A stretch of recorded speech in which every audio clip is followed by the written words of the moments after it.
أعوذ بالله من الشيطان الرجيم.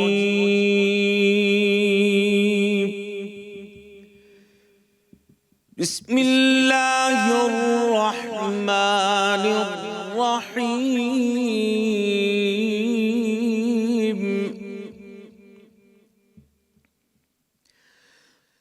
واعبدوا الله ولا تشركوا به شيئا وبالوالدين إحسانا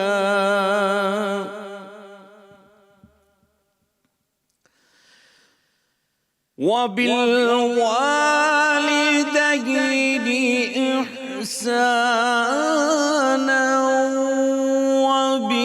القربى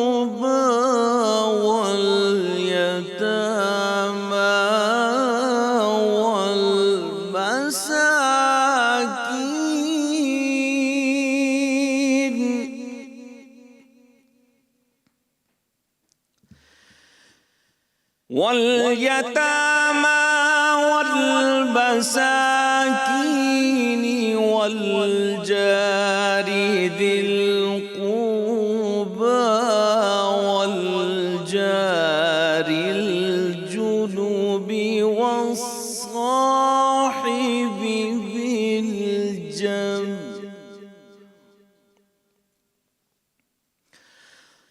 والصاحب بالجنب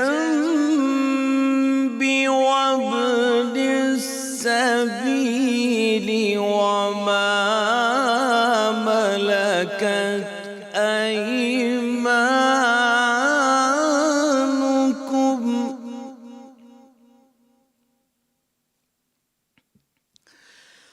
والصاحب بالجنب وابن السبيل وما ملكت أيمانكم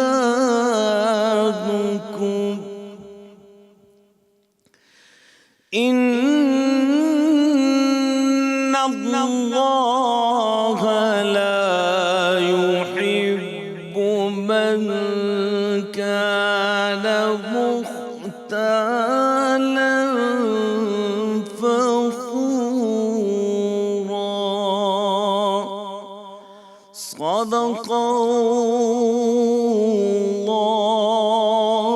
العظیم.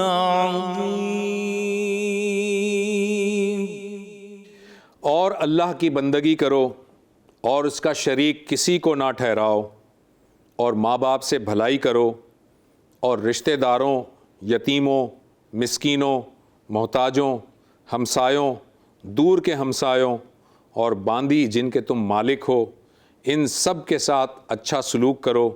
بے شک اللہ تکبر کرنے والے اور فخر کرنے والے کو پسند نہیں کرتا.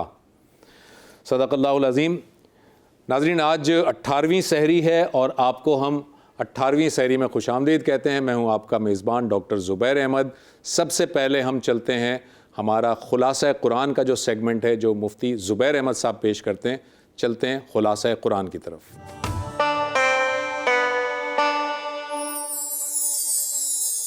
نحمدہ ونصلی علی رسولہ الکریم، اما بعد. سورہ مؤمنون جہاں سے 18ویں پارے کا آغاز ہو رہا ہے کہ ابتدا کے اندر قد افلح المؤمنون الذین هم فی صلاتهم خاشعون والذین هم عن اللغو معرضون والذین هم للزکاة فاعلون الی آخرہ. ان آیات کے اندر اللہ رب العزت نے ایمان والے اور حقیقی فلاح پانے والے مؤمنین کی صفات کو بہت ہی خوبصورت اور عمدہ پیرائے کے اندر بیان فرمایا. تحقیق کامیاب ہو گئے مؤمنین، ایمان والے. اب ان کی اللہ رب العزت آگے صفات بیان فرما رہے ہیں کہ یہ ایمان والے کون ہیں، ان کی صفات کیا ہیں. پہلی صفت ان کی یہ بیان کی الذین هم فی صلاتہم خاشعون. یہ وہ لوگ ہیں جو اپنی نمازوں میں خشوع اور خضوع اختیار کرتے ہیں. یہ بڑی اہم ترین صفات ہے، اور جو مومن ان صفات کو اپنائے گا آگے چل کر کے اللہ رب العزت ان کے لیے جنت کا وعدہ فرما رہے ہیں، یہ لوگ جنت الفردوس میں داخل ہوں گے۔ سوال یہ ہے کہ وہ کون سے مؤمنین ہیں اور ان کی وہ صفات عالیہ کون کون سی ہیں؟ پہلی صفت اللہ رب العزت نے بیان فرمائی کہ یہ وہ لوگ ہیں کہ جو اپنی نمازوں میں خشوع اور خضوع اختیار کرتے ہیں۔ یاد رکھنا چاہیے کہ نماز کا قیام، اقیموا الصلاۃ وآتوا الزکاۃ، کئی آیات میں اللہ رب العزت نے فرمایا کر نماز کا قیام، نماز کی محافظت، نماز کی پابندی، نماز کا اہتمام، اس کا علیحدہ حکم دے رکھا ہے، اور نماز میں خشوع اور خضوع اس کا علیحدہ اللہ رب العزت نے حکم دے رکھا ہے۔ تو یاد رکھنا چاہیے کہ نماز کی پابندی الگ حکم اور اس کے اندر خشوع اور خضوع الگ۔ اب سوال یہ پیدا ہوتا ہے کہ یہ نماز کے اندر خشوع اور خضوع کیسے آ سکتا ہے، اور خشوع اور خضوع کا مطلب کیا ہے؟ توجہ کے ساتھ، انہماک کے ساتھ، محبت و عقیدت کے ساتھ، دھیان کے ساتھ، خیال کے ساتھ اللہ کے سامنے جبین نیاز کو جھکانا، سر بسجود ہونا، نماز قائم کرنا، یہ کون سی والی اعلیٰ صفت خشوع اور خضوع ہوتی ہے جس کی وجہ سے اللہ رب العزت نے فرما رکھا ہے ان الصلاۃ تنہی عن الفحشاء والمنکر، کہ نماز فحاشی اور منکر سے روکتی ہے۔ تو یاد رکھنا چاہیے الذین هم فی صلاتہم خاشعون، نماز میں خشوع اور خضوع اختیار کرنا، اور خشوع اور خضوع کا مطلب یہ ہے جیسا کہ ایک حدیث ہے، مشہور و معروف حدیث، آپ صلی اللہ علیہ وسلم نے اس حدیث بخاری کے اندر یہ بات ارشاد فرما رکھی ہے، ان تعبد اللہ کأنک تراہ فإن لم تکن تراہ فإنہ یراک، تم اللہ کی عبادت اس طرح سے کرو گویا کہ تم اللہ کو دیکھ رہے ہو۔ اور اگر تم یہ تصور نہیں باندھ سکتے تو یہ تصور باندھ لو کہ اللہ تم کو دیکھ رہا ہے، تو یہ تو ہے ہی یقینی کہ اللہ تو دیکھ ہی رہا ہے، اللہ ہمیں دیکھ رہا ہے۔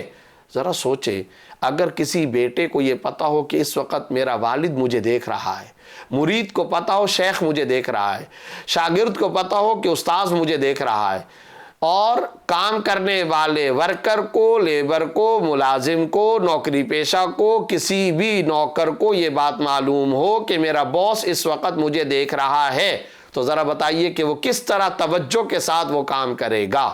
تو آپ صلی اللہ علیہ وسلم نے فرمایا تم اللہ کی عبادت کرو گویا کہ تم اتنے مستغرق اور اتنے منہمک ہو جاؤ اس نماز کی عبادت کے اندر، اس قدر دل و جان کے ساتھ مشغول اور منہمک ہو جاؤ کہ گویا تم اللہ کو دیکھ رہے ہو۔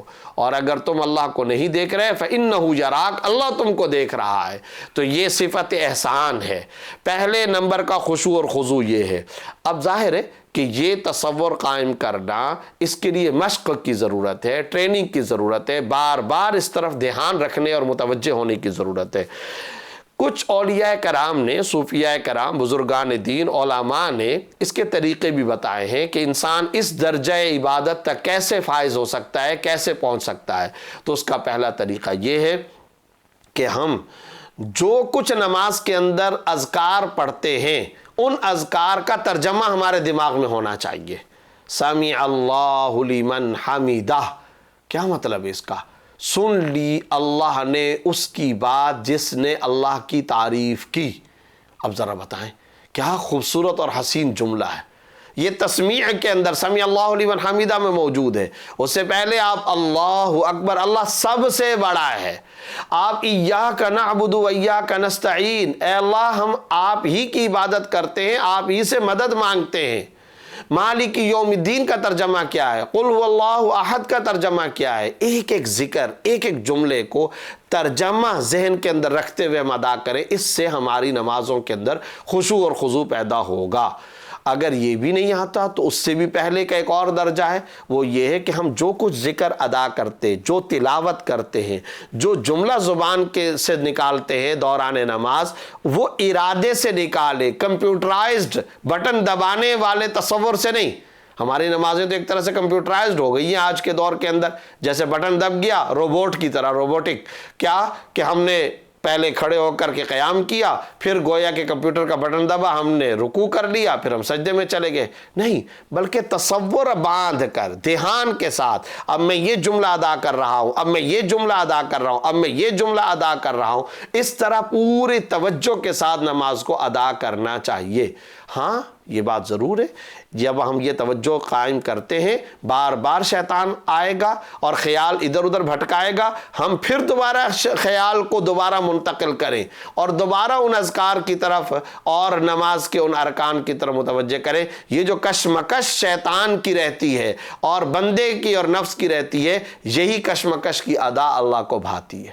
پھر دوبارہ ہم متوجہ ہوں، پھر وہ شیطان ہمارے خیال کو بھٹکائے گا۔ بہت سارے لوگ یہ کہتے ہیں، عام طور پہ لوگ سوالات بھی پوچھتے رہتے ہیں، جناب نماز کے اندر خشوع اور خضوع نہیں رہتا، خیالات آتے رہتے ہیں، گھبراہٹ اور توحش ہو جاتی ہے ان کو، اور پھر وہ کہتے ہیں اب ہم کیا کریں؟ تو یاد رکھنا چاہیے، ایک ہے خیال کا لانا، ایک ہے خیال کا آنا۔ خیال کا آنا برا نہیں ہے، خیال کا لانا برا ہے، یعنی گھر سے پکڑ کر کے لانا یہ برا ہے۔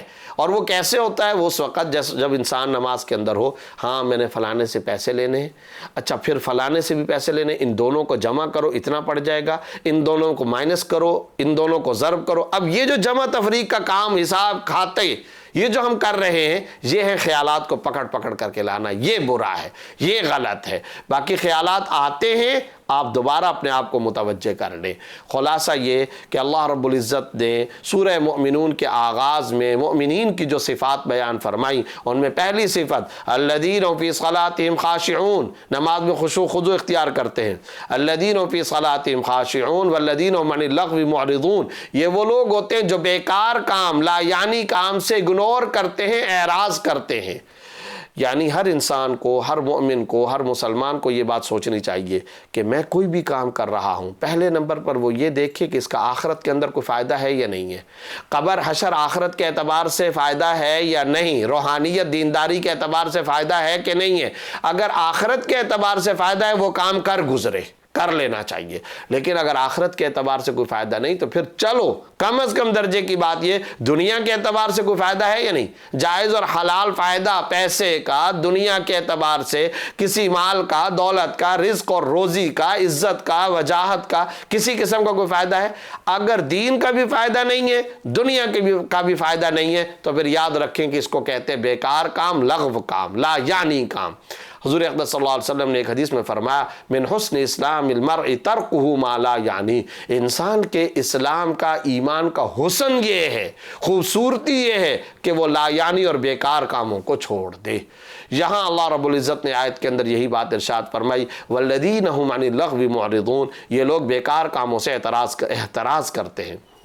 والذین هم للزکاة فاعلون، زکوٰۃ ادا کرتے ہیں، یہ ایمان والوں کی بنیادی صفات بیان ہو رہی ہیں۔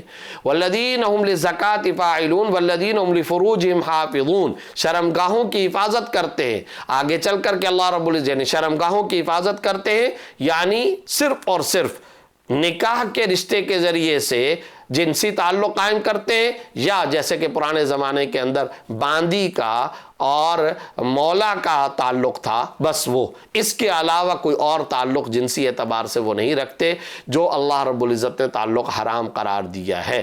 اس کے بعد اللہ رب العزت نے فرمایا یہ وہ لوگ ہوتے ہیں جو اپنے عہد کی اور وعدے کی اور امانتوں کی پاسداری کیا کرتے ہیں، امانت ان کے پاس رکھوائی جائے خیانت نہیں کرتے، وعدے پورے کرتے ہیں۔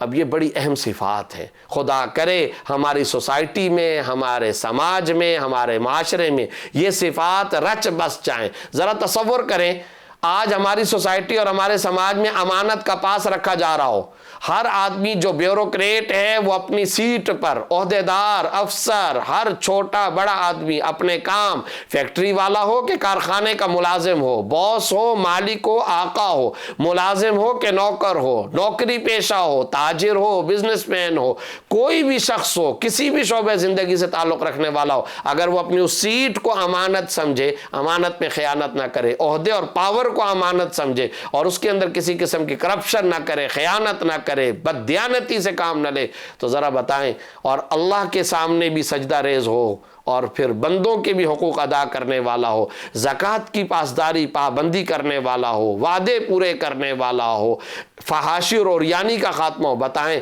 یہ کیسی صفات عالیہ ہیں؟ کیا یہ معاشرہ جنتی معاشرہ، کیا یہ معاشرہ گلے گلزار معاشرہ اور خوبصورت بہاروں والا معاشرہ نہ بن جائے گا؟ اللہ کرے کہ ہم ان صفات پر آئیں اور ان صفات کو اختیار کریں۔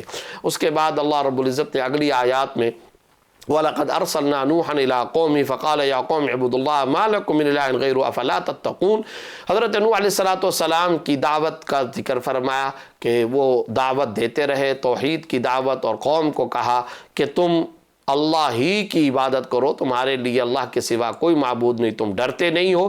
لیکن اس کے باوجود قوم نے کیا کام کیا؟ مذاق اڑایا اور جھٹلایا، جس کے نتیجے میں اللہ رب العزت نے حضرت نوح علیہ السلام کو کشتی بنانے کا حکم دیا اور اپنے فرما بردار اور پیروکاروں کو اس میں سوار ہونے کا حکم دیا۔ اللہ نے حضرت نوح علیہ السلام کے قافلے کے افراد اور کمپینین اور رفقا کو ایمان لانے والوں کو نجات عطا فرمائی، باقی غرق ہو گئے۔ یہ تذکرہ اللہ رب العزت نے اگلی آیات میں فرمانے کے بعد آگے وَجَعَلْنَا ابْنَ مَرْيَمَ وَأُمَّهُ آیَةً، حضرت عیسیٰ علیہ السلام، حضرت مریم علیہ السلام کا خاص طور پہ تذکرہ فرمایا کہ یہ قدرت کی نشانیاں ہیں۔ ایک بادشاہ حضرت عیسیٰ علیہ السلام کو ایک موقع پر قتل کرنا چاہتا تھا، تو اللہ رب العزت نے وہاں سے حضرت عیسیٰ علیہ السلام کو پناہ عطا فرمائی، اور جس جگہ پر پناہ عطا فرمائی وہ بلند و بالا جگہ تھی، صاف ستھری تھی، وہاں پانی تھا، سرسبز و شاداب جگہ تھی۔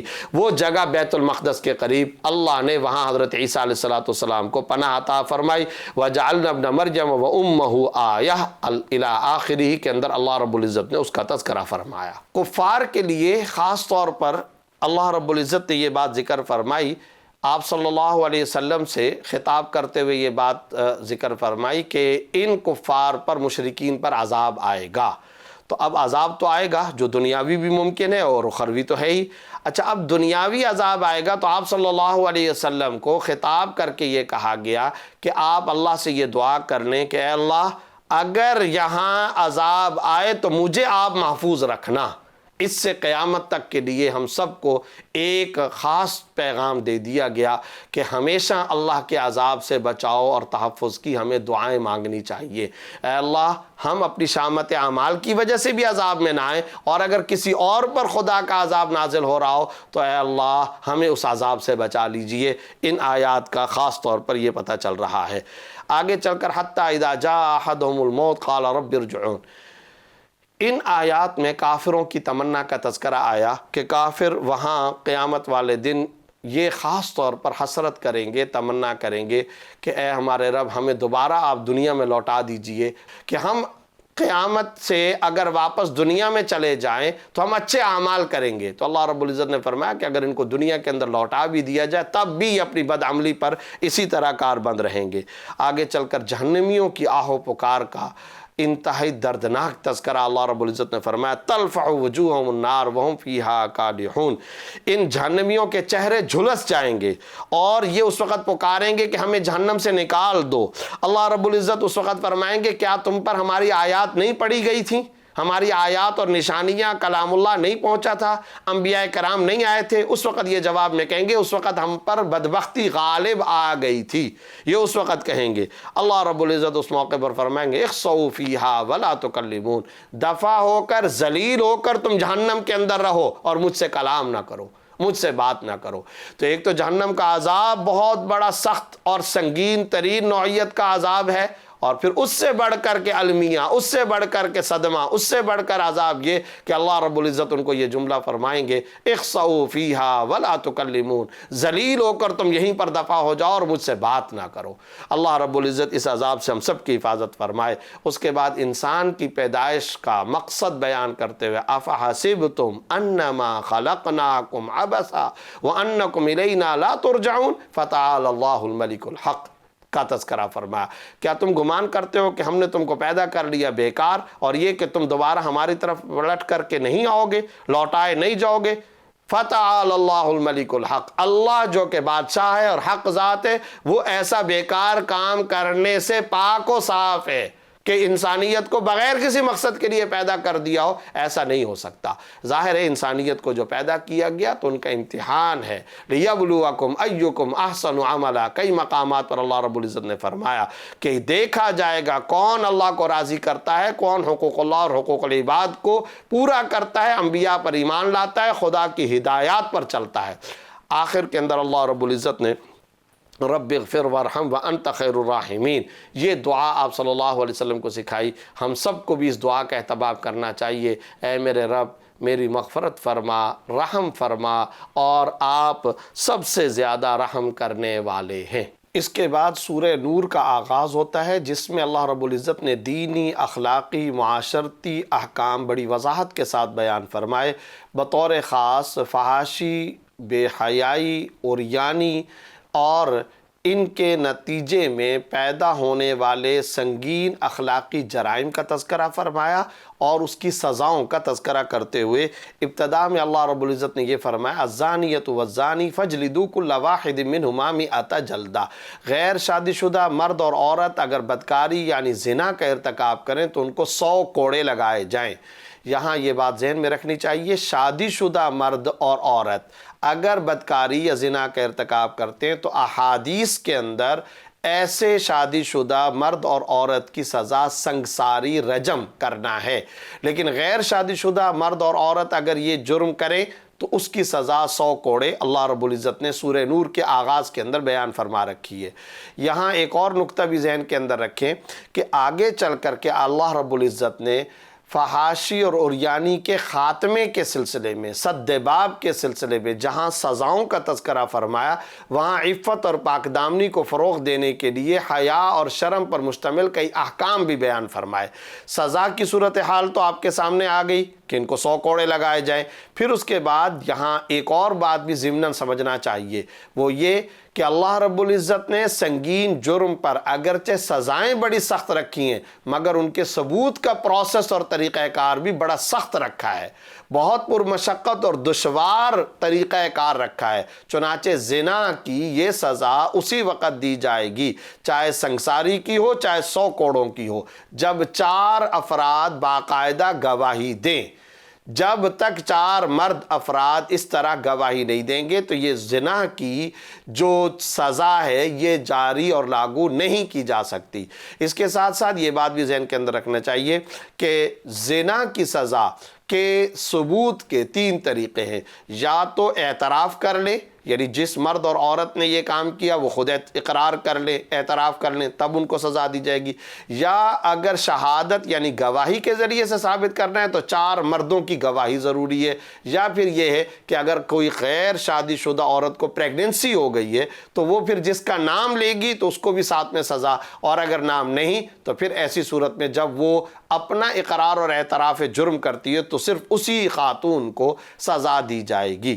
یہ ذکر کرنے کے بعد آگے چل کر کے واقعہ افک کا تذکرہ اللہ رب العزت نے فرمایا۔ واقعہ افک کا حاصل یہ ہے کہ سن 6 ہجری میں غزوہ بنی المصطلق سے واپسی پر آپ صلی اللہ علیہ وسلم بھی تشریف لا رہے، صحابہ کرام بھی تشریف لا رہے، ام المومنین صدیقہ کائنات حضرت امی جان عائشہ رضی اللہ تعالیٰ عنہا بھی ساتھ تھیں۔ ایک مقام پر جہاں آپ صلی اللہ علیہ وسلم نے صحابہ کرام نے پڑاؤ ڈالا، وہاں حضرت ام المومنین عائشہ صدیقہ رضی اللہ عنہ قضاء حاجت کے لیے تشریف لے گئی۔ پیچھے قافلہ تیار ہوا، قافلہ روانہ ہو گیا۔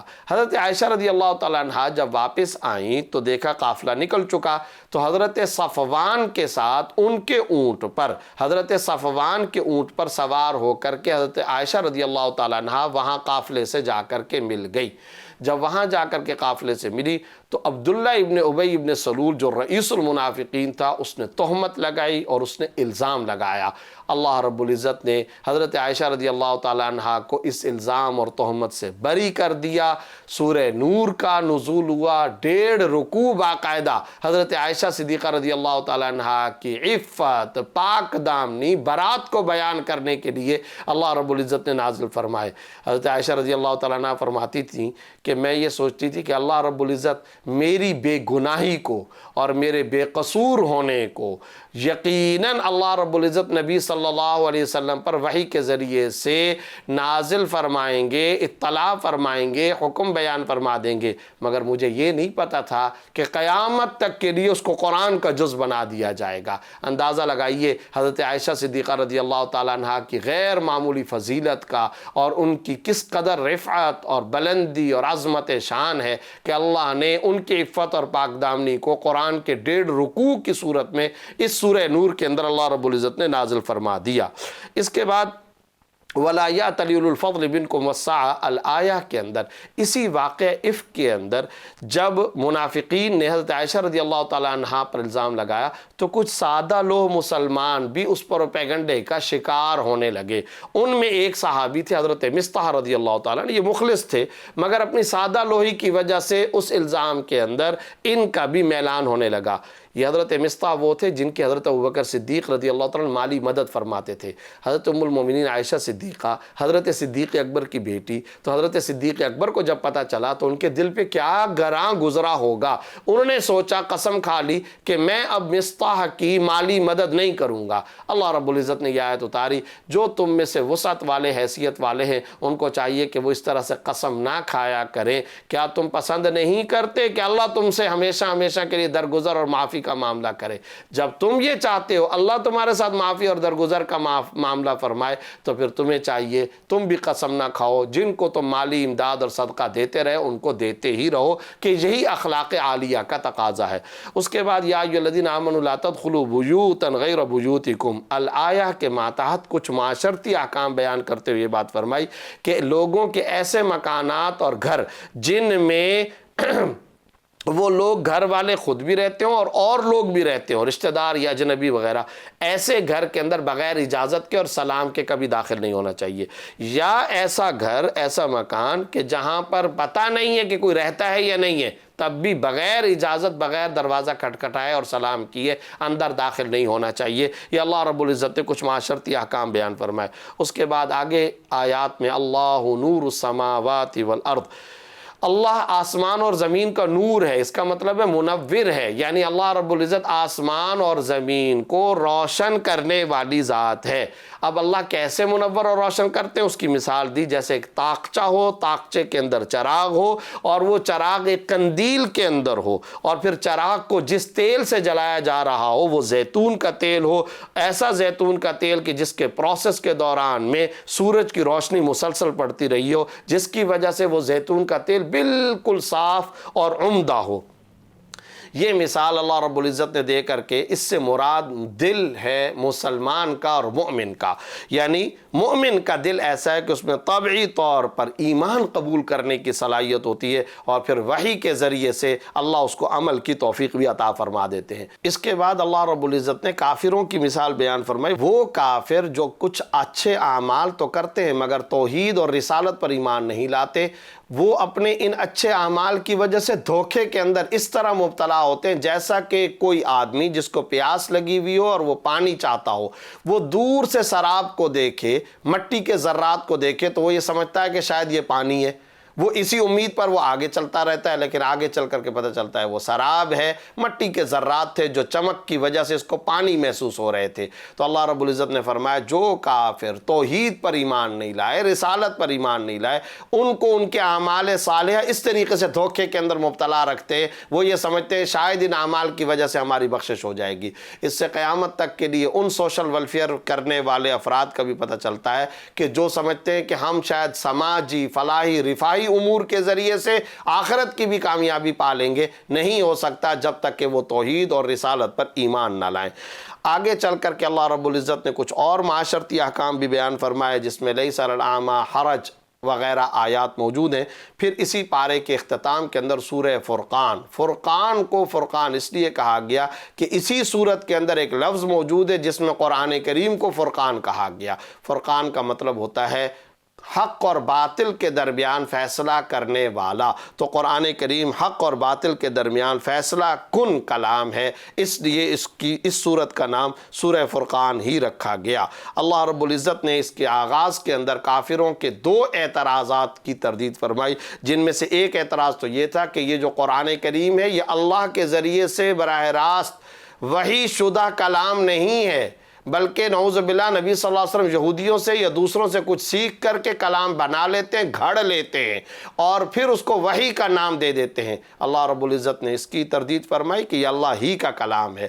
دوسرے نمبر پر ان کا یہ اعتراض تھا کہ یہ جو محمد صلی اللہ علیہ وسلم پیغمبر ہیں, ان کے ساتھ کوئی فرشتہ کیوں نہیں نازل ہوا؟ یہ تو ایسے ہیں جو انسان ہیں, کھاتے ہیں, پیتے ہیں. تو اللہ رب العزت نے اس کی بھی تردید فرما دی کہ اگر کوئی فرشتہ آتا پھر تم اس پر بھی اعتراض کرتے کہ یہ کیا ہے, یہ کیسے پتہ چلے گا کہ یہ فرشتہ ہے. تو یاد رکھو جیسے دوسرے انبیاء کرام بشر اور انسان گزرے تھے، اسی طرح حضرت محمد صلی اللہ علیہ وسلم بھی بشر اور انسان ہیں، اللہ کے سچے پیغمبر اور رسول ہیں۔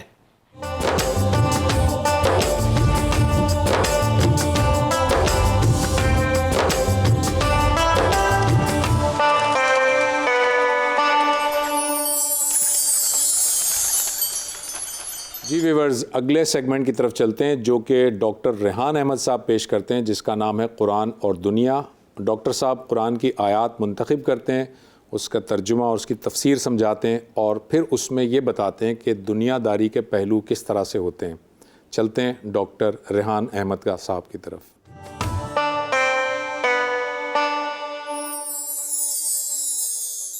بسم اللہ الرحمن الرحیم۔ محترم ناظرین، ورلڈ جسٹس پروجیکٹ ایک عالمی ادارہ ہے جس کا کام دنیا بھر میں انصاف کی صورتحال کا جائزہ لینا ہے۔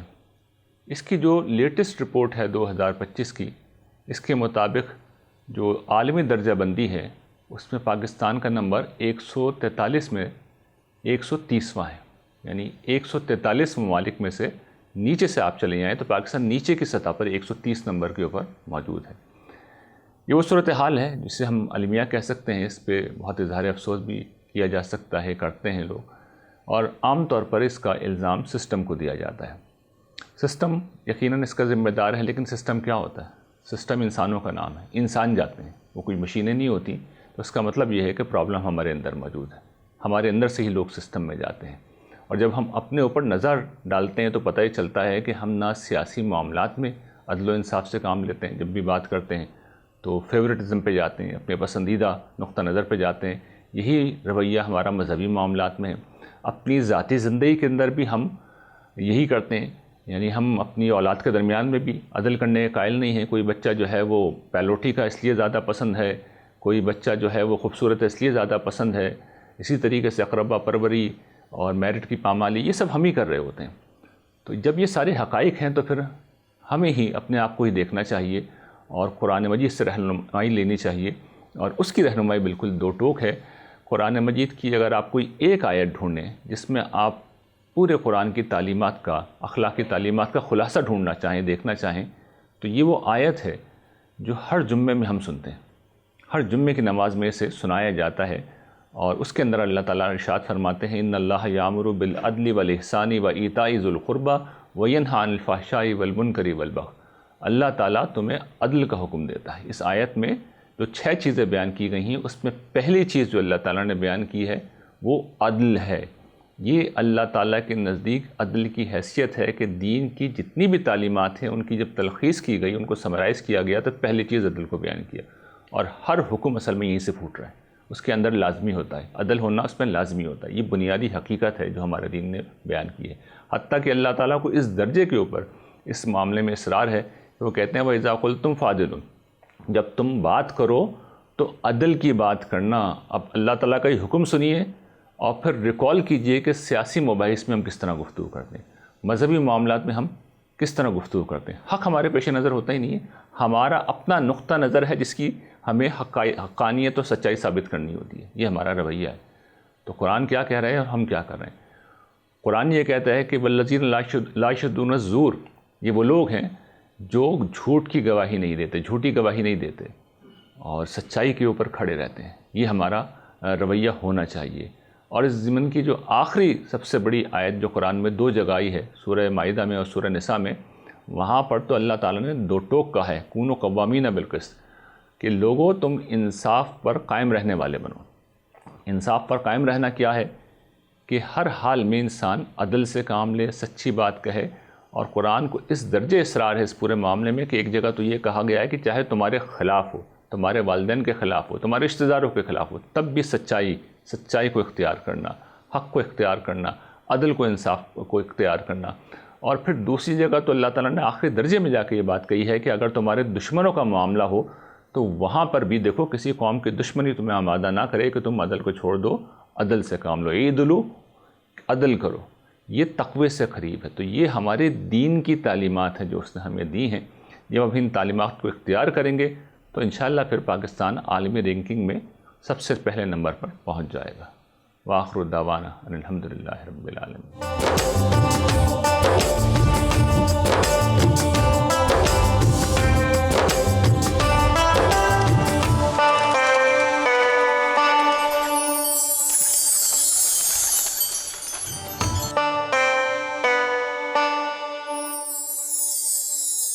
بسم اللہ الرحمن الرحیم۔ السلام علیکم۔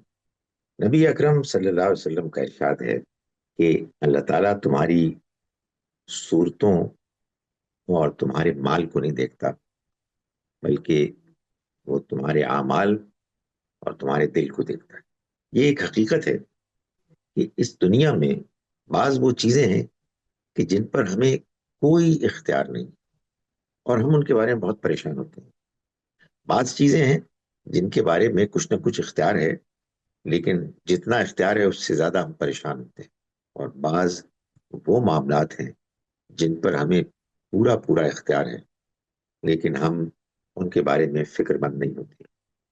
ہماری صورت شکل کیسی ہے اس پر ہمیں کوئی اختیار ہی نہیں، اللہ تعالیٰ ان کو نہیں دیکھتا۔ یہ تو اصل میں اس دنیا کے امتحان کا ایک پہلو ہے کہ کسی کو کوئی شکل ملی، کسی کو کسی اور طرح کی شکل ملی، کسی کو ایک طرح کی رنگت ملی، کسی کو دوسری طرح کی رنگت ملی، وغیرہ وغیرہ۔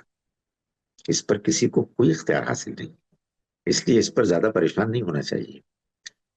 اس پر تھوڑا بہت ہمیں اختیار ہے کہ ہم کتنا کماتے ہیں، لیکن بس اتنا ہی ہے کہ ہم کوشش کریں، باقی فیصلہ اللہ کے ہاتھ میں ہے۔ ہم اللہ کے فضل کو تلاش کرتے ہیں، اللہ کسی کو زیادہ دیتا ہے، کسی کو کم دیتا ہے، لیکن جو چیز ہمارے اختیار میں ہے وہ ہمارا عمل ہے، وہ ہمارا رویہ ہے۔ اللہ تعالیٰ اس حدیث سے معلوم ہوتا ہے اس کو دیکھتا ہے، وہ تمہارے دل کو دیکھتا ہے، تمہارے اعمال کو دیکھتا ہے۔ ہمارے اعمال ہمارے دل پر اثر انداز ہوتے ہیں۔ اچھے اعمال دل کو پاک صاف کرتے ہیں، برے اعمال دل کو گندا اور سخت کرتے ہیں۔ چنانچہ اس دنیا میں اللہ نے انسان کو جو اختیار دیا ہے وہ اختیار محدود اختیار، اس اختیار میں یہ چیز شامل نہیں ہے کہ ہم یہ طے کریں کہ ہماری شکل و صورت کیسی ہو، یا یہ ہم طے کریں کہ ہمیں کتنا مال ملے۔ البتہ ہمیں جو اختیار ملا ہے اس میں ہم یہ کر سکتے ہیں کہ ہم اچھا عمل کریں یا برا عمل کریں، ہم اپنے دل کو پاک صاف رکھیں یا اس کو گندا اور سخت رکھیں۔ اللہ تعالیٰ ہم سے چاہتے ہیں کہ ہم اپنے دل کو پاک صاف رکھیں اور اپنے اعمال کو اچھا رکھیں۔ اللہ تعالیٰ ہم کو اس کی توفیق عطا فرمائے۔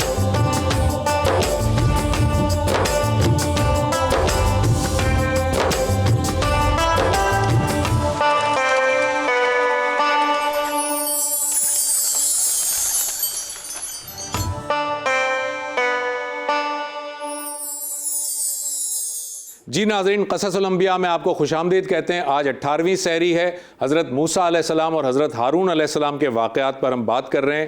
پچھلے 2 ایپیسوڈ میں ہم نے جو گفتگو کی تھی وہ یہاں پر پہنچی تھی کہ حضرت موسیٰ علیہ السلام اور ان کی قوم کو اللہ تعالیٰ نے فرعون کی غلامی سے نجات دی تھی، اور اب وہ صحرائے سینا میں موجود ہیں۔ یہاں پر آ کر اللہ تعالیٰ نے حضرت موسیٰ علیہ السلام سے یہ فرمایا کہ آپ کوہ طور پر تشریف لے آئیے 30 دنوں کے لیے۔ چنانچہ حضرت موسیٰ علیہ السلام نے اپنی قوم کو اپنے بھائی حضرت ہارون علیہ السلام کے حوالے کیا، اور ہارون علیہ السلام سے یہ کہا کہ میرے بعد میری قوم کا خیال رکھنا، اور میں کوہ طور پر جا رہا ہوں۔ اللہ تعالیٰ نے حضرت موسیٰ علیہ السلام کو کوہ طور پر جب بلایا تو وہاں پر آپ کو اللہ تعالیٰ نے آپ کے ساتھ خطاب کیا، اللہ تعالیٰ نے آپ کے ساتھ مکالمہ کیا، اور اس وقت حضرت موسیٰ علیہ السلام نے اللہ تعالیٰ سے درخواست کی کہ یا اللہ میں تیرا دیدار کرنا چاہتا ہوں۔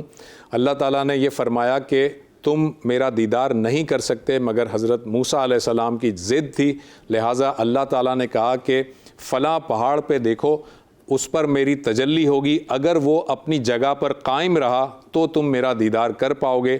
اب ہوا یہ کہ اللہ تعالیٰ نے اس پہاڑ پر تجلی کی، اور وہ پہاڑ اللہ تعالیٰ کی تجلی پر ریزہ ریزہ ہو گیا، اور یہ منظر حضرت موسیٰ علیہ السلام دیکھ کر بے ہوش ہو گئے۔ اور جب آپ کو ہوش آیا تو آپ کو اندازہ ہوا کہ اللہ تعالیٰ کا دیدار نہیں کیا جا سکتا۔ اس کے بعد اللہ تعالیٰ نے حضرت موسیٰ علیہ السلام کو تورات کے کچھ احکامات دیے، اور ایک تختی دی جس میں ریٹن احکامات موجود تھے، اور وہ ریٹن احکامات جو ہے وہ 10 کمانڈمنٹس کہلاتے ہیں، یعنی 10 احکامات کہلاتے ہیں۔ یہ 10 احکامات پر لکھی ہوئی پتھر پہ جو تختی تھی اس میں سارے احکامات لکھے ہوئے تھے۔ یہ اللہ تعالیٰ نے حضرت موسیٰ علیہ السلام کو عنایت فرمائی۔ دوسری جانب ہم دیکھتے ہیں کہ وہ قوم جو کہ حضرت ہارون علیہ السلام کے سپرد کی گئی تھی، اس قوم میں ایک شخص تھا جس کا نام تھا سامری۔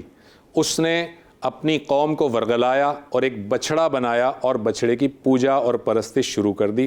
اب ہوا یہ کہ جب حضرت موسیٰ علیہ السلام جو وہاں پر موجود تھے، کوہ طور پر موجود تھے، اللہ تعالیٰ نے حضرت موسیٰ علیہ السلام کو سب سے پہلے تو یہ کہا کہ 30 دن کے لیے وہ آئے تھے، اللہ تعالیٰ نے ان کے 10 دن اور بڑھا دیے، اور یہ گویا کہ 40 دن تک کا ایک وزٹ تھا، ایک اعتکاف تھا جو حضرت موسیٰ علیہ السلام نے کوہ طور پر کیا۔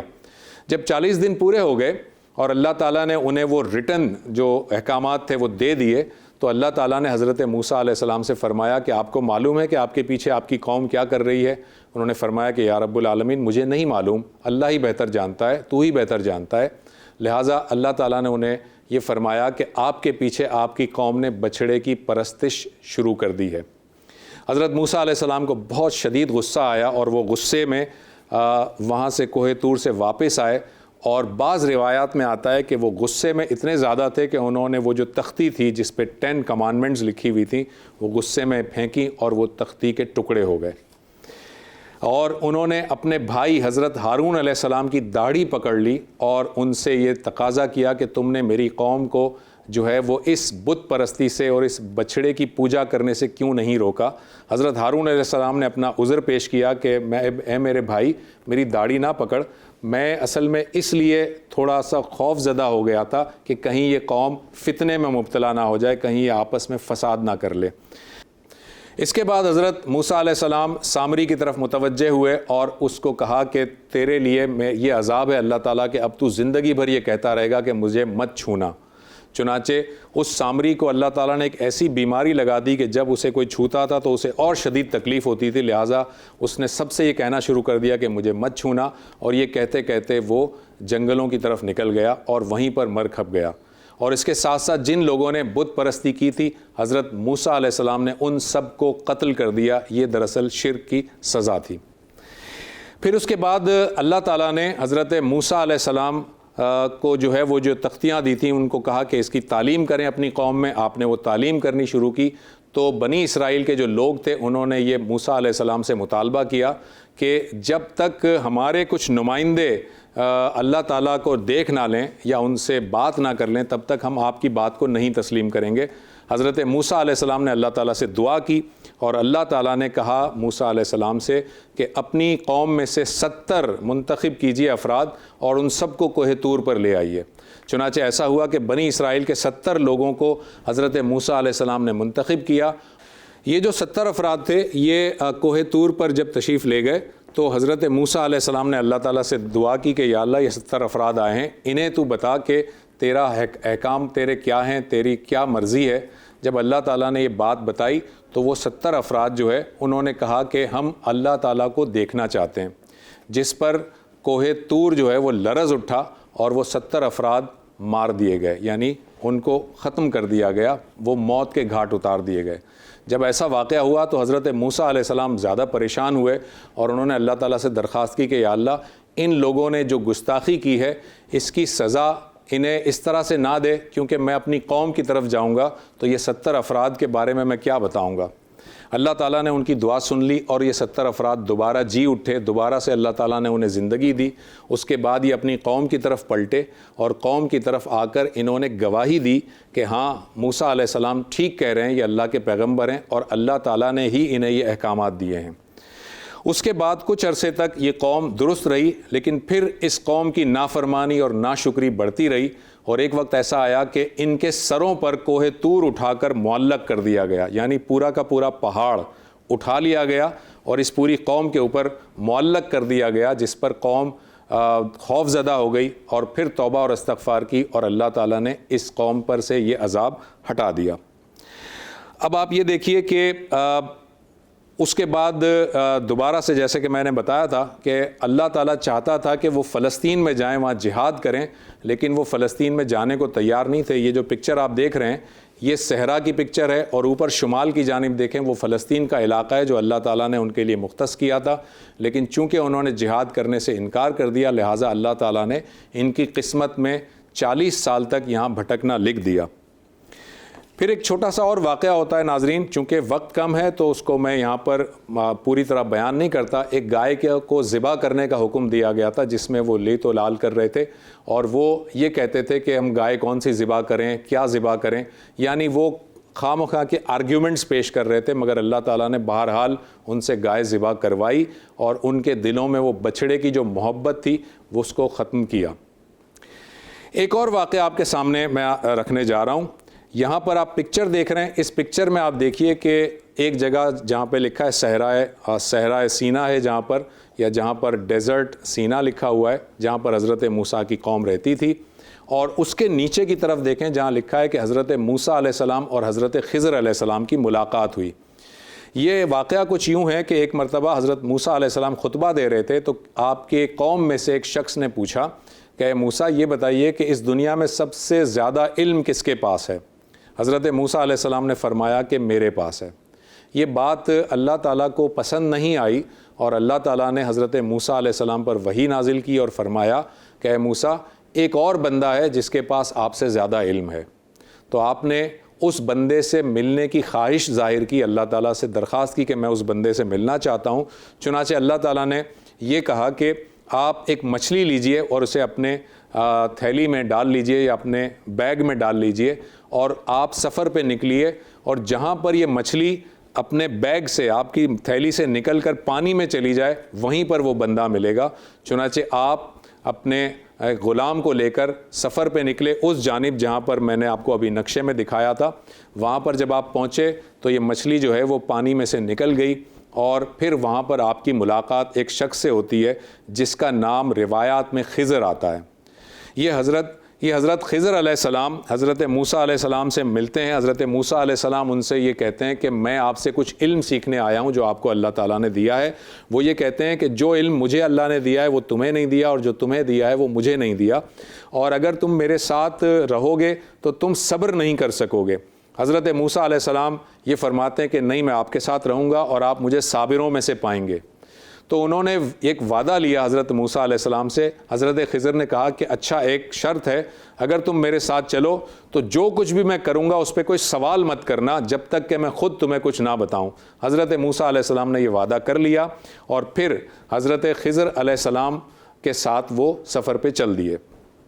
ایک کشتی آپ نے دیکھی، اور اس کشتی کے اندر حضرت موسیٰ علیہ السلام اور حضرت خضر علیہ السلام سوار ہو گئے۔ وہ کشتی ایک غریب شخص کی کشتی تھی۔ جیسے ہی آپ سوار ہوئے، حضرت خضر علیہ السلام کشتی سے اترتے وقت انہوں نے ایک اسلحے سے، ایک چیز سے اس کشتی میں سوراخ کر دیا، یعنی حضرت خضر علیہ السلام نے اس کشتی والے کی کشتی میں سوراخ کر دیا، اور یہ ظاہر ہے کہ اس غریب کی کشتی کا ایک نقصان ہوا، جس پر حضرت موسیٰ علیہ السلام خاموش نہیں رہے، اور انہوں نے حضرت خضر سے کہا کہ یہ تم نے کیا کیا، یہ اس کا نقصان کیسے کر دیا؟ حضرت خضر نے فرمایا کہ میں نے آپ سے کہا تھا کہ آپ مجھ سے کوئی سوال نہیں کریں گے۔ تو انہوں نے کہا کہ اچھا ٹھیک ہے، میں اس کا خیال رکھوں گا، آئندہ میں یہ نہیں کروں گا۔ چنانچہ وہ پھر آگے چلتے ہیں، اور آگے چلتے ہیں تو کچھ بچے کھیل رہے ہوتے ہیں، اور حضرت خضر علیہ السلام ایک بچے کو بلاتے ہیں اور اسے قتل کر دیتے ہیں۔ حضرت موسیٰ علیہ السلام کو بہت شدید غصہ آتا ہے اور کہتے ہیں کہ یہ آپ نے کیا کر دیا، ایک بچے کو قتل کر دیا۔ تو حضرت خضر کہتے ہیں کہ تم نے مجھ سے کہا تھا کہ تم مجھ سے کوئی سوال نہیں کرو گے۔ تو حضرت موسیٰ علیہ السلام فرماتے ہیں کہ اچھا ٹھیک ہے، اب میں اگر آپ سے ایسا کچھ کروں تو ہم الگ ہو جائیں گے۔ چنانچہ تیسری جانب چلتے ہیں، اور حضرت خضر علیہ السلام اور حضرت موسیٰ علیہ السلام ایک بستی میں پہنچتے ہیں، اور اس بستی میں وہاں جا کر لوگوں سے کہتے ہیں کہ ہمیں اپنا مہمان بنا لو اور کچھ کھانے کے لیے دے دو۔ وہ بستی والے انہیں دھتکار دیتے ہیں، انہیں کوئی کھانا نہیں دیتے، نہ انہیں کوئی مہمان نوازی کرتے ہیں۔ اس بستی میں ایک ویران جگہ پہ یہ دونوں بیٹھے ہوتے ہیں تو دیکھتے ہیں کہ ایک دیوار سی ٹوٹی ہوئی ہے۔ حضرت خضر اٹھتے ہیں اور وہ پوری کی پوری دیوار تعمیر کر دیتے ہیں۔ تو حضرت موسیٰ کہتے ہیں کہ آپ عجیب آدمی ہیں، یہ بستی والے ہمیں کھانا نہیں دے رہے، ہمیں مہمان نوازی نہیں کر رہے، اور آپ ان کی دیوار کو بنا رہے ہیں، اگر دیوار بنانی ہی تھی تو ان سے اجرت لے لیتے۔ تو حضرت خضر نے فرمایا کہ اب ہمارا اور تمہارا یہاں پر جدا ہونے کا وقت آ گیا، کیونکہ تم نے وعدے کی خلاف ورزی کی۔ چنانچہ حضرت موسیٰ علیہ السلام حضرت خضر علیہ السلام سے وہاں سے الگ ہو جاتے ہیں، مگر الگ ہونے سے پہلے حضرت خضر علیہ السلام بتاتے ہیں کہ وہ تینوں واقعات کی اصل وجہ کیا تھی۔ وہ کہتے ہیں کہ یہ جو کشتی تھی یہ ایک غریب آدمی کی تھی جس نے اپنی جمع پونجی سے یہ کشتی بنائی تھی، اور یہ کشتی جس کنارے پہ جا رہی تھی وہاں پر ایک ظالم بادشاہ کی حکومت تھی جس کے سپاہی تمام نئی کشتیوں کو ضبط کر لیتے تھے، لہٰذا اللہ کا حکم ہوا اور میں نے اس کشتی میں سوراخ کر دیا تاکہ اس میں ایک نقص پیدا ہو جائے، اور نقص والی کشتی وہ جو سپاہی ہے وہ نہیں لیں گے، جس کی وجہ سے اس غریب کی جو کشتی ہے وہ بچ جائے گی۔ یہ اس کی وجہ تھی۔ اس بچے کو جو میں نے قتل کیا اس میں مجھے اندیشہ تھا کہ یہ بچہ جو ہے وہ بہت سرکش ہوگا، بہت نافرمان ہوگا، اس کے والدین بہت صالح ہیں، اللہ کے فرما بردار ہیں، اور اس بچے کی وجہ سے وہ آزمائش میں پڑ جائیں گے اور اس کی وجہ سے ان کی آزمائش بڑھ جائے گی، لہٰذا میں نے اسے قتل کر دیا اور اللہ تعالیٰ انہیں دوسری اولاد عطا کرے گا۔ اور وہ جو دیوار تھی جسے میں نے تعمیر کیا تھا، اس دیوار کے پیچھے کچھ یتیم بچوں کا ایک خزانہ دفن تھا، ان کے والدین اس دنیا میں نہیں تھے، وہ یتیم بچے تھے، اور یہ دیوار اگر پوری گر جاتی تو خزانہ برآمد ہو جاتا اور گاؤں کے لوگ یا شہر کے لوگ اس پر قبضہ کر لیتے، لہٰذا میں نے وہ دیوار تعمیر کر دی۔ اب یہ دیوار اس وقت تک قائم رہے گی جب تک کہ یہ بچے جوان نہیں ہو جاتے، اور جب یہ جوان ہو جائیں گے تو یہ اس دیوار کے پیچھے سے اپنے والدین کا چھوڑا ہوا خزانہ حاصل کر لیں گے۔ تو جناب یہ حضرت موسیٰ علیہ السلام اور حضرت خضر علیہ السلام کا واقعہ تھا جو میں نے بہت ہی تیزی کے ساتھ آپ کے سامنے رکھا ہے۔ اس کی بہت ساری تفصیلات تھیں جو میں وقت کی کمی کے باعث آپ کے سامنے نہیں رکھ سکا۔ حضرت موسیٰ علیہ السلام کی قوم میں ایک اور شخص تھا جس کا نام تھا قارون، جس کو اتنا خزانہ اللہ تعالیٰ نے دیا تھا کہ اس کے خزانوں کی چابیاں کئی مزدور اٹھاتے تھے، اتنا زیادہ خزانہ تھا، اور وہ اپنے اس مال پر گھمنڈ کرتا تھا اور کہتا تھا کہ یہ مال تو میری ٹیلنٹ سے ہے، میں نے اپنی اسکل سے کمایا ہے۔ اللہ کا شکر ادا نہیں کرتا تھا، نہ ہی لوگوں کا خیال کرتا تھا۔ اللہ تعالیٰ نے اس کو اور اس کے مال کو زمین میں دھنسا دیا تھا، زمین میں دفن کر دیا تھا۔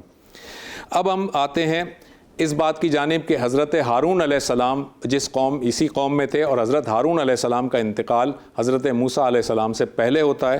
حضرت ہارون علیہ السلام کا جو مقبرہ ہے وہ آپ اس پکچر میں دیکھ سکتے ہیں، یہ ماؤنٹ ہوراب ہے جو پیٹرا کے قریب ہے، یہاں پر حضرت ہارون علیہ السلام کا مقبرہ بتایا جاتا ہے۔ یہ ایک مقبرے کی قریبی ویو آپ کو دکھا رہا ہوں دوسری پکچر میں، اور اس مقبرے کے اگر اندر جائیں تو یہ حضرت ہارون علیہ السلام کی قبر کا سینوٹاف ہے۔ سینوٹاف میں نے بتایا تھا پہلے بھی کہ یہ علامتی قبر ہوتی ہے، ضروری نہیں ہے کہ یہاں پر کوئی جسم جو ہے وہ دفن ہو، یہ علامت کے طور پر بنائی جاتی ہے۔ تو یہ حضرت ہارون علیہ السلام کا سینوٹاف ہے، اور یہ ایک چوتھی پکچر دیکھیے، یہ سینوٹاف کا ایک دوسرا منظر ہے، دوسرے اینگل سے یہ حضرت ہارون علیہ السلام کی قبر دکھائی جا رہی ہے۔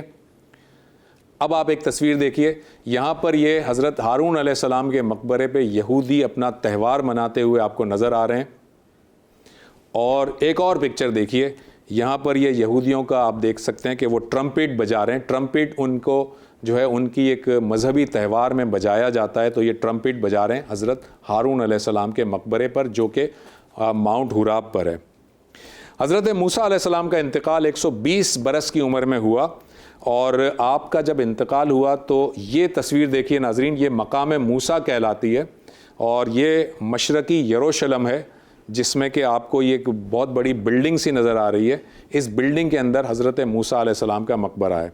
یہ ایک دوسری پکچر دیکھیے، یہ اسی مقبرے کا ایریل ویو ہے، ٹاپ ویو ہے، اور اس کے بعد اس کی ایک تیسری پکچر دیکھیے، یہ اس مقام موسیٰ کا اندرونی منظر ہے جو صحن ہے، اور یہ صحن کا ایک دوسرا ویو آپ کو میں دکھاتا ہوں۔ اس میں آپ دیکھیں کہ آپ کے سیدھے ہاتھ پر آپ کو سبز رنگ کے گنبد نظر آ رہے ہیں، یہ نظر آ رہے ہیں آپ کو سبز رنگ کے گنبد۔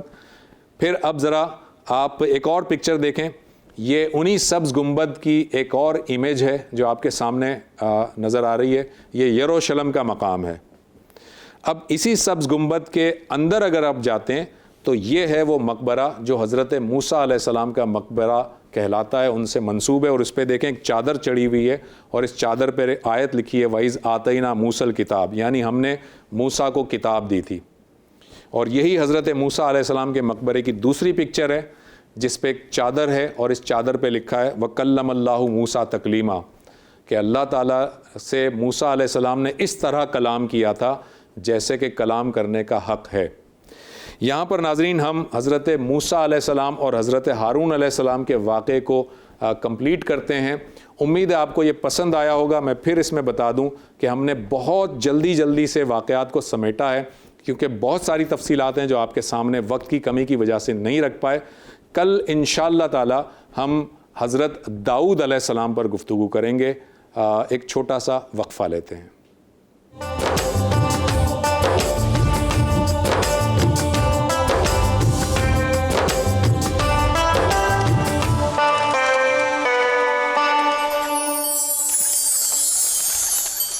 ناظرین، رمضان کا پیغام کیا ہے؟ یہ ابھی تک آپ کو بہت ساری باتیں سمجھ میں آئی ہوں گی جو شجاع الدین شیخ صاحب بیان کرتے ہیں، اور وہ ہر دن ایک نئی بات بتاتے ہیں اور ہر دن ہمیں سمجھاتے ہیں کہ رمضان کے پیغامات اصل میں ہیں کیا۔ اگلے سیگمنٹ کی جانب چلتے ہیں جس کا نام ہے رمضان کا پیغام، جو کہ شجاع الدین شیخ صاحب بیان کرتے ہیں۔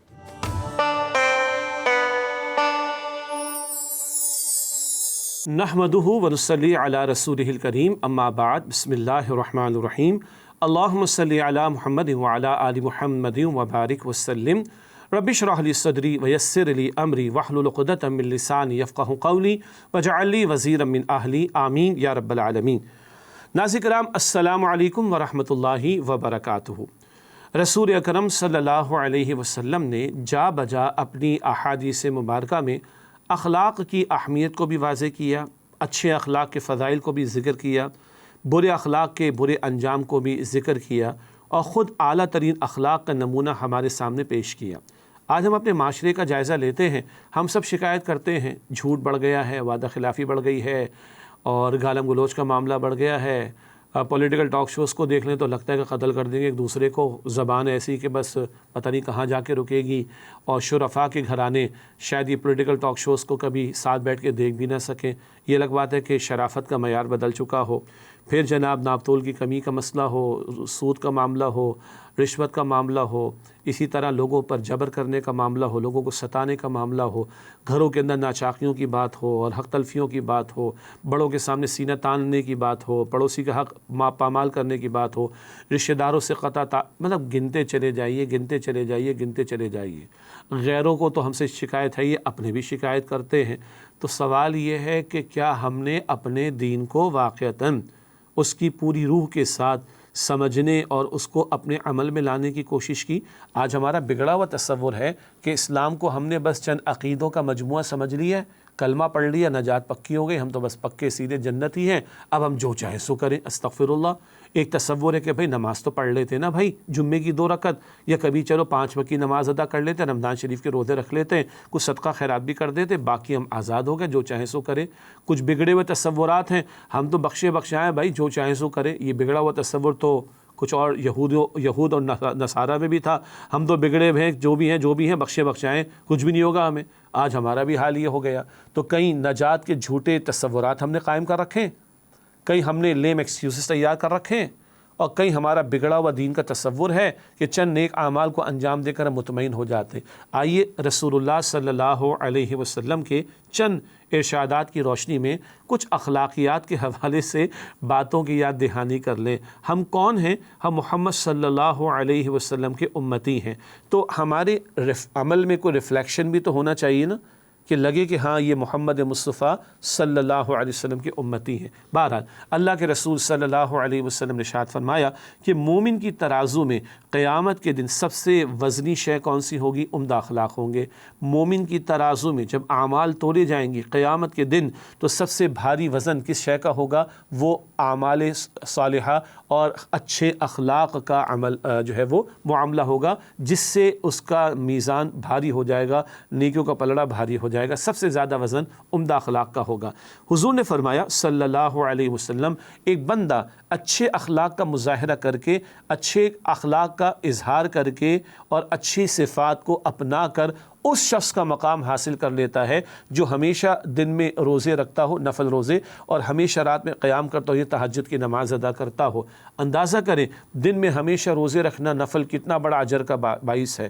اچھا پورا دن ہمیشہ کی طرح ہمیشہ رکھنا یہ بھی کوئی اچھی بات نہیں، حضور نفل روزے رکھتے بھی تو چھوڑ بھی دیا کرتے تھے، یہ عموم کی بات ہو رہی کہ ایک بندہ ہمیشہ دن میں روزے رکھتا ہو اور ایک ہمیشہ بندہ جو ہے وہ رات میں نوافل ادا کرتا ہو، تو کتنا بڑا اجر کا کام ہے۔ وہ شخص جو عمدہ اخلاق کا مظاہرہ کرتا ہے وہ اس شخص کا رتبہ اور مقام پا لیتا ہے جو ہمیشہ دن میں روزے رکھتا ہو اور ہمیشہ رات میں قیام کرتا ہو۔ اللہ اکبر کبیرہ۔ اللہ کے رسول علیہ السلام نے یہ بھی فرمایا قیامت کے دن مجھے سب سے زیادہ پسند اور محبوب وہ لوگ ہوں گے اور میرے سب سے زیادہ قریب وہ لوگ ہوں گے جن کے اخلاق عمدہ ہوں گے، اور آپ نے فرمایا کہ قیامت کے دن مجھے سب سے زیادہ ناپسند وہ لوگ ہوں گے اور مجھ سے سب سے زیادہ دور وہ لوگ ہوں گے کہ جن کے اخلاق برے ہوں گے۔ یہ اللہ کے پیغمبر کی تعلیمات صلی اللہ علیہ وآلہ وسلم۔ حضور نے تو یہاں تک فرمایا کہ ایک شخص نے پیاسے کتے کو پانی پلایا تو اس کو بخش دیا گیا، اور ایک عورت نے بلی کو باندھ کر رکھا، وہ بلی مر گئی، کھا پی نہ سکی تھی، مر گئی، تو اس عورت کو عذاب دیا گیا۔ جس دین نے کتے اور بلی کے بارے میں رویوں پر جنت اور جہنم کا ذکر کیا ہے تو بندوں کے ساتھ رویوں کے بارے میں اس دین کی تعلیمات کتنی اعلیٰ اور عمدہ اور قیمتی ہوں گی اندازہ کیا جا سکتا ہے۔ آج ہم اپنی زبان سے لوگوں کو تکلیف دیتے ہیں، اپنے جسم کے وجود سے لوگوں کو تکلیف دیتے ہیں نا، تو اللہ کے رسول علیہ السلام تو فرماتے ہیں مسلمان وہ ہے کہ جس کی زبان اور ہاتھ سے دوسرے مسلمان محفوظ رہیں۔ مسلمان سلامتی کا باعث ہوتا ہے دوسروں کے لیے، اس کی زبان ہو، اس کا ہاتھ ہو، اس کا وجود ہو، وہ اس کا کوئی بھی جسم کا عضو ہو، اس کا پورا وجود سراپا سلامتی ہوتا ہے۔ ہم ایک دوسرے سے ملتے ہیں تو کیا اعلان کرتے ہیں؟ السلام علیکم ورحمۃ اللہ وبرکاتہ۔ کیا مطلب ہے؟ آپ پر سلامتی ہو، اعلان ہے، دعا بھی ہے اللہ کو سلامتی دے، اور ایک اعلان بھی ہے کہ میری ذات سے آپ کو سلامتی حاصل ہے، میری ذات سے آپ کو تکلیف نہیں پہنچے گی۔ حدیث میں ہے کہ مومن وہ ہے جس سے دوسرے لوگ امن میں ہوں، مومن وہ ہے جس سے دوسرے لوگ امن میں ہوں، مومن دوسروں کو امن دینے والا ہوتا ہے۔ اب ذرا ہم اپنے دائیں بائیں سے پوچھ لیں، ہم اپنے گھر والوں سے ہمارے بارے میں پوچھ کے تو دیکھیں نا، ذرا اچھا جواب آتا ہے تو بہت اچھی بات ہے۔ کبھی ذرا فیڈ بیک لے لیں آفس کے اندر اپنے بارے میں، بغیر نام کے لیجیے، ورنہ لوگ بیچارے ڈر جائیں گے کہ باس کے بارے میں فیڈ بیک دینا مشکل ہو جائے گا۔ ذرا اپنے بارے میں فیڈ بیک میں بھی لے لوں، آپ بھی لے لیں، کیا خیال ہے؟ ہاں، اپنے قریبی لوگوں سے ذرا فرینکلی اسپیکنگ بات کر لیں، بھئی تم مجھے کیسا پاتے ہو، تو پھر دیکھیے جو کھلتا ہے نا، کھلے گا تو اچھی بات ہے، آج کھل جائے تو میں اپنی اصلاح کر لوں اس سے پہلے کہ کل کھلے اور ندامت و آخرت کے اندر۔ ہے کڑوی بات مگر ہے پتے کی بات۔ تو اپنے قریبی لوگوں سے فیڈ بیک لے لیں اپنے بارے میں بھی لیتا ہوں، آپ بھی لیں، تو انشاءاللہ تعالیٰ پتہ چل جائے گا اخلاقی حوالے سے ہم کہاں کھڑے۔ عمدہ اخلاق جنت کی طرف اور برے اخلاق جہنم کی طرف لے جانے والے ہیں، اور اب محمد مصطفیٰ علیہ السلام کے امتی ہیں جن کے بارے میں قرآن کہتا ہے وَإِنَّكَ لَعَلَىٰ خُلُقٍ عَظِيمٍ، اور اے نبی آپ اخلاق کے بلند ترین مرتبے پر فائز ہیں صلی اللہ علیہ وسلم۔ تو کیا امتیوں کے اخلاق میں پیغمبر کے اخلاق کا کوئی معاملہ جھلکتا ہوا نظر آتا ہے؟ غور کیجیے گا، اللہ ہمیں عمل کی توفیق عطا فرمائے۔ وآخر دعوانا ان الحمد للہ رب العالمین، والسلام علیکم ورحمۃ اللہ وبرکاتہ۔ جی ناظرین، 18ویں سحری کا وقت اختتام کو پہنچا۔ آج ہم نے جو گفتگو کی یقیناً آپ کو پسند آئی ہوگی، آپ کے فیڈ بیک کے ہم منتظر رہیں گے۔ کل انشاءاللہ تعالیٰ 19ویں سحری میں آپ کے سامنے نئے سیگمنٹ کے ساتھ آئیں گے اور قصص الانبیاء میں حضرت داؤد علیہ السلام کی سیرت بیان کریں گے۔ کل تک کے لیے ڈاکٹر زبیر احمد کو اجازت دیجیے، اللہ حافظ۔